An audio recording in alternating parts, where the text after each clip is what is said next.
Solstice time greetings to my loved ones. I've decided this year, at this turning of the year, to make a video to share with with my people, with the people that I love in this life. I am rich in sisters and brothers, nieces and nephews, both blood relations and chosen family, a beautiful mother, and a handful of good elders.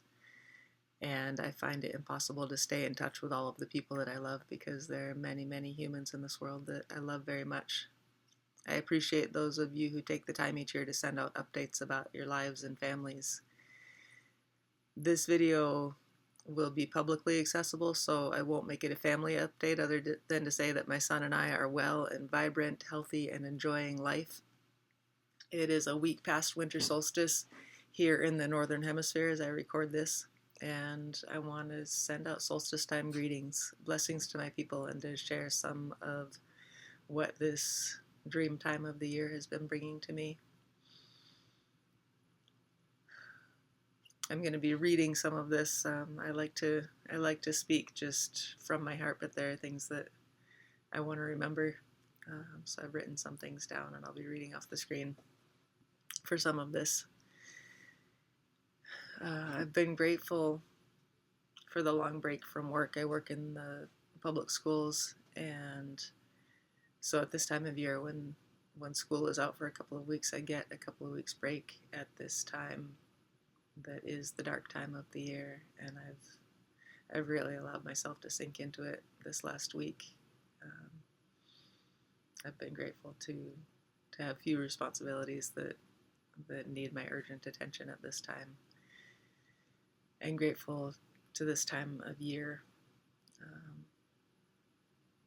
that invites me into that kind of deep rest.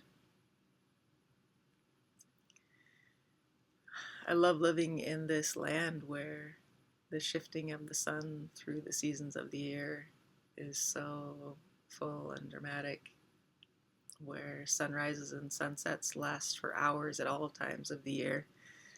They just happen to be at vastly different times, clock times, at different times of the year. Yesterday, I watched the shifting shades of orange sunset in the sky from about 2:45 until 5 in the afternoon when it settled into dusk. For parts of that time, I was eating in my dining room and could see the sky from there. For parts of that time, I was out for a hike, just for a walk on local trails here, and able to really just watch the shifting shades of beautiful colors in the sky for those hours. Recently, I've been moved by photos and descriptions of sacred burial sites built by matriarchal societies into which the rays of the rising winter solstice sun shine just once each year, celebrating the return of the light and also celebrating the return, the rebirth of the ancestors to their people. With that image in mind, I call out to the spirit of this season, the returning of the light when we are at our darkest days. Thank you, spirit of winter solstice, for your medicine. We have great need of it. Please bless me and my people with your magic. I also want, at this time, to give my great thanks to mothers. It is only through the sacred portal of your body that our beloved ancestors return to us. May we honor them, each one, as they are born to us. May we take the time to say to each one, welcome back to us, little one, old one. Please show us through your preferences, through your ways of being and relating, the medicine that you bring to bless your lands and your people. We, the adults and elders in your life, whose work it will be to guide and protect and nourish you, may we allow you to guide us by your ways of being and how to best support you to grow into your medicine in a good way. We know that you bring what is needed in our time. This sort of greeting is what's offered to babies in healthy cultures. It's far from what is offered to most infants and children, at least in the relatively wealthy, industrialized world where I spend my time. So what I've been dreaming into is coming closer to that ideal.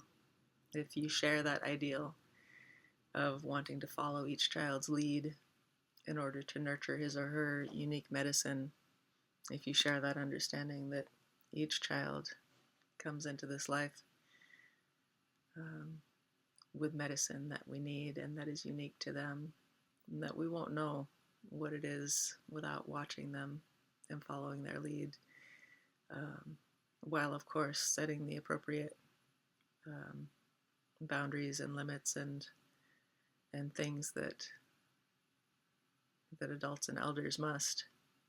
Um,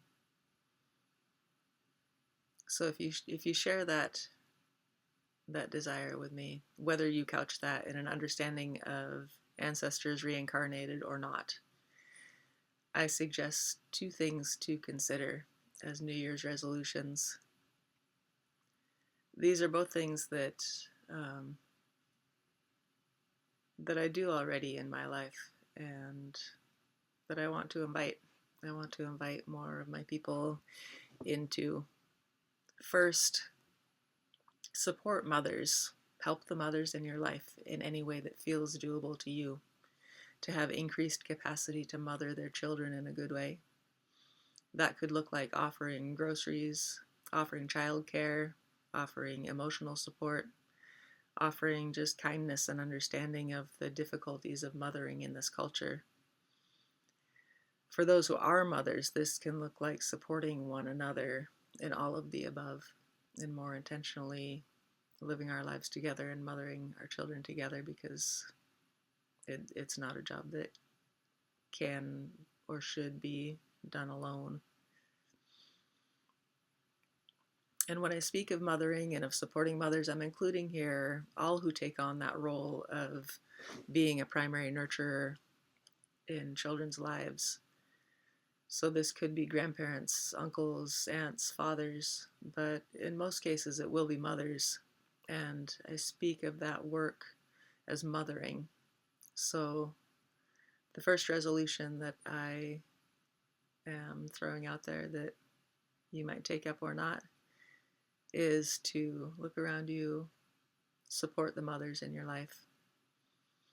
All babies and children need people in their lives who are just taken with them, who are in love with them, and who will respond to them in this way of looking to them and then reflecting back to them in real time their own emotional states, their own needs and wants and desires. Be in the stance with them. And so it's mothers of all, again, as I'm using this word, it's a role that can be stepped into by people of any age, of any sex. But support the mothers, support those who are doing this work. The second resolution that I will throw out there as one to take up or not is to endeavor to be good mothers ourselves. So number one, support the mothers that are around you, that are really in that work or trying to be as best they can and might need a little extra support. Second, endeavor to be good mothers ourselves. In a healthy culture, children are mothered by many people, beginning with the many members of the extended family with whom they live. While most of us do not now live with our extended families, we can take on mothering roles toward others' children. Again, this goes for all of us, regardless of age or sex. Look around at the children in your life, whoever they may be, whatever your relationship with them. Be nurturing to them in any way that you genuinely can be. And rejoice in the gifts of childhood and the gifts that come to us just by being surrounded by this energy that children bring just by being children. If you're lucky enough to have babies in your life, rejoice in having that opportunity to be in the good medicine that babies bring. It's one of the things that I mourn about the culture that I live in, that so few have the opportunity to be with baby medicine very often. It is wonderful medicine. So while you have these opportunities of having children and babies in your life, um, yeah, ask yourself, how can I be a good mother to this one? For fleeting moments, for passing interactions, it can mean big things to a kid. For the older ones around them, older children, teens, adults, elders, to treat them with respect. So my prayer for my people in this solstice time, as the light is returning at this turning of the year, is that we come ever more fully into realization of this dream. Thank you. I love you. There's so many of you out there that I love so much, and I seldom speak to, and I seldom am in contact with. Thank you. Please receive my love. And yeah, blessings of this season.